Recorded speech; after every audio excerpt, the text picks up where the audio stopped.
9ই November Agarpara মহাজাতিনগর 4 নম্বর পুকুরে তৃতীয় দিনের পাস চলছিল। এই দিন এই পুকুরে শিকারীরা কতটা কেমন মাছ পেল আর সেটাই তুলে ধরলাম। সম্পূর্ণ ভিডিওটি দেখুন, আশা করি সব কিছুই বুঝতে পারবেন।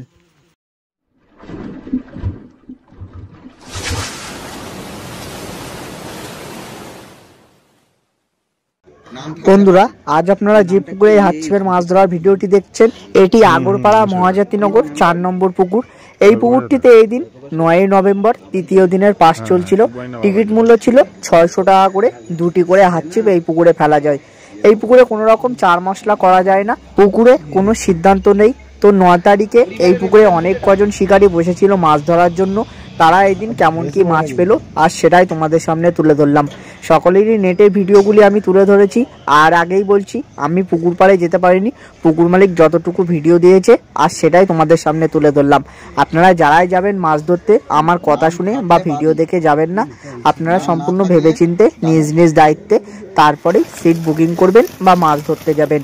তো এই দিন শিকারীরা কতটা কেমন মাছ পেলো তাদের নেটগুলি আপনারা দেখুন, আশা করি বুঝতে পারবেন এই পুকুরে কেমন কি মাছ পেয়েছে শিকারীরা। আগেই বলেছি টিকিট মূল্য 600 টাকা করে, দুটি করে হাত ছিপ। আর এই পুকুরের লোকেশন ডেসক্রিপশন বক্সে দেওয়া আছে। তাছাড়াও এই পুকুর সম্বন্ধে যদি আপনাদের আরও কিছু জানার থাকে, আপনারা সরাসরি পুকুর মালিকের সাথে কথা বলে সব কিছু জেনে নিতে পারবেন। আর শিকারী বন্ধুদের উদ্দেশ্যে একটি কথা বলবো, আপনারা অনেকে ভিডিও দেখেন কিন্তু চ্যানেলটি সাবস্ক্রাইব করেন না। তো আপনাদের যদি ভালো লাগে অবশ্যই চ্যানেলটিকে সাবস্ক্রাইব করে রাখবেন, যাতে আরও নিত্য নতুন পাস পুকুরের ভিডিওগুলি আপনারা পেতে পারেন। তো সকলে ভালো থাকবেন, সুস্থ থাকবেন। দেখা হবে নতুন কোন একটা ভিডিওর মাধ্যমে কিংবা নতুন কোন একটা পুকুর পাড়ে। ঠিক আছে।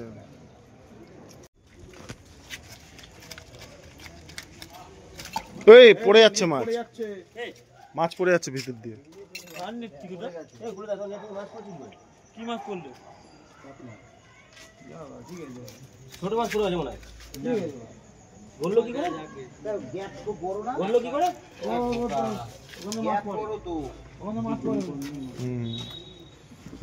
এই মাছ কি বলে, কি ঢুকে গেল ছোট মাছ।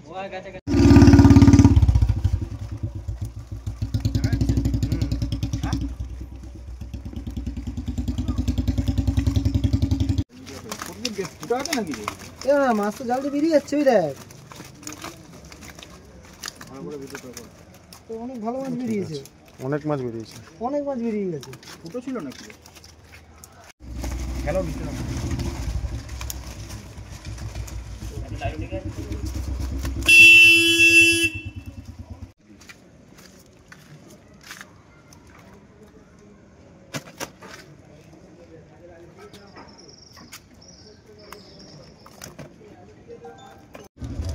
আমি এর মধ্যে ঢুকে দেবো অনেক।